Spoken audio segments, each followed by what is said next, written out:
Hello friends, कैसे हैं आप लोग। स्वागत है हमारे चैनल मूवी काउंटडाउन में। अगर आपने हमारा चैनल सब्सक्राइब नहीं किया तो बेल आइकन दबा के सब्सक्राइब करें। मूवी की शुरुआत 1991 नीदरलैंड से होती है, जहां हमें एक घर में एक छोटी बच्ची दिखाई जाती है जो एक कमरे में बंद होती है। साथ ही हमें उसी घर में एक दूसरा रूम दिखाया जाता है जिसमें से एक लेडी की चिल्लाने की आवाज आ रही थी और देखते ही देखते उस रूम में पूरी तरह से खून मर जाता है। ये नजारा वो बच्ची देख रही होती, जिसे देखकर वो काफी डर जाती है। फिर सीन हमें 30 साल बाद का दिखाया जाता है, जहाँ पर हम देखते हैं वो छोटी बच्ची अब बड़ी हो चुकी, जिसका नाम ब्रिटेक होता है। ब्रिटेक अपनी बेटी के साथ अपने माँ के घर जा रही होती, तभी उसे रास्ते में एक आदमी दिखाई देता है जो काफी अजीब लग रहा था। ब्रिटेक घर पहुँच के अपनी माँ को उस आदमी वाली बातें बता रही होती, तभी हमें वो घर दिखाया जाता है जिसमें ब्रिटेक अपनी माँ के साथ रहने आई है। ये वही घर होता है जहाँ पर हमने छोटी ब्रिटेक को एक कमरे में बंद देखा था। उसी घर में हमें ब्रिटेक के फादर का दिखाया जाता है जो अपनी नाती के साथ खेल रहे होते और सभी लोग काफी खुश होते हैं। वो ब्रिटेक को यहाँ पर देखकर काफी खुश होते हैं। फिर हमें वही आदमी को दिखाया जाता है जो रास्ते में चल रहा था। वो एक गड्ढा खोद रहा होता है, तभी उसे कुछ महसूस होता है।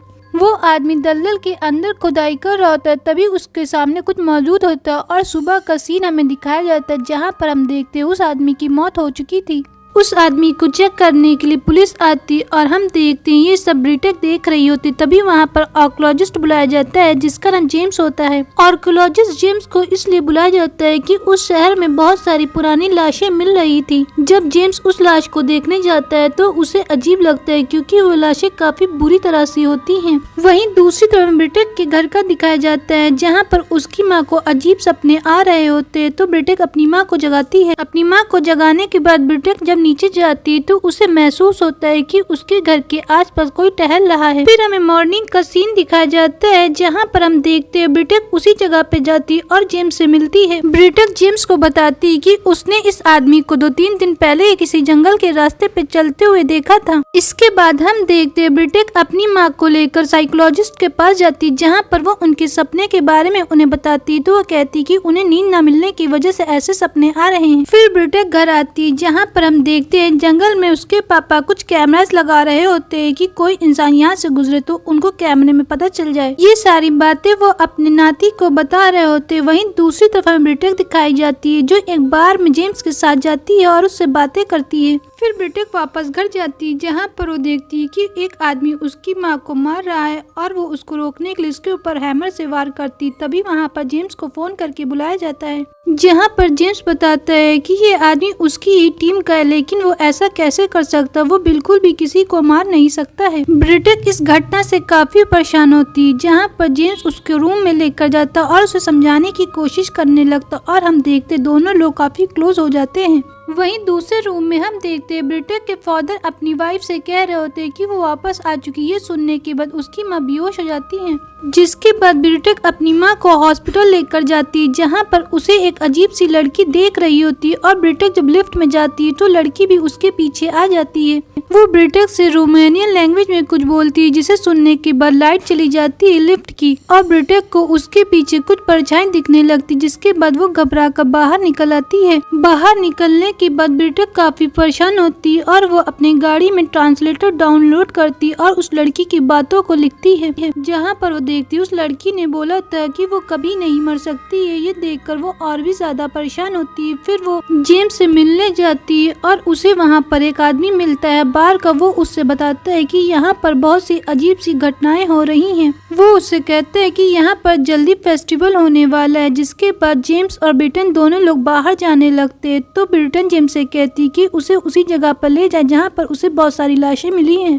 लेकिन जेम्स उसे मना कर देता है, जिस बात से ब्रिटेन गुस्सा होकर बाहर निकल आती है। तो जेम्स उसको मनाने लगता है, जहाँ पर हम देखते हैं दोनों लोग रास्ते में ही काफी क्लोज हो जाते हैं। फिर जेम्स वापस अपने काम पर जाता है, जहाँ पर उसकी कलीग बताती कि हमने जितनी भी लाशें देखी उनकी नेक पे एक निशान है, जैसे कि किसी ने नाइफ से अपनी नेक पर वार किया है। जहाँ पर जेम्स भी ये देखकर काफी हैरान होता है। वहीं दूसरी तरफ हमें ब्रिटेक के घर का दिखाया जाता है, जहाँ पर वो देखती है कि उसकी विंडो के सामने कुछ है और ये देखकर वो काफी डर जाती है। फिर हमें जेम्स की कलीग का दिखाया जाता है, जहाँ पर वो जेम्स को बताती है कि यहाँ के लोग एक फेस्टिवल करते हैं जिसका नाम फाइका है और लोगों का मानना है कि बहुत समय की बात है। यहाँ पर एक राजा रानी हुआ करते थे जो काफी अपनी प्रजा को परेशान करते थे, लेकिन राजा को एक राज की एक लड़की से प्यार हो जाता है और इंटीमेट होने की वजह से फाइका प्रेग्नेंट हो जाती। जब ये बात रानी को पता चलती तो सारा इल्जाम फाइका पे दे के उसे जेल में डाल देती है और फाइका को अगली सुबह मारने का फैसला करती। तभी फाइका जेल में भगवान को याद कर रही होती है। तभी वहाँ पर मुलेक गॉड आते हैं जो सेक्रीफाइस के देवता होते हैं। वो फाइका से उसका बच्चा मांगकर उससे कहते हैं कि वो उसे अच्छा जीवन देंगे। फिर मॉर्निंग में जब हेलन फाइका को मारने के लिए आती तो फाइका एक नाइफ से अपने नेक पर वार कर लेती और वहीं पे मर जाती। जहाँ पर हम देखते हैं फाइका की आत्मा हेलन के अंदर चली जाती है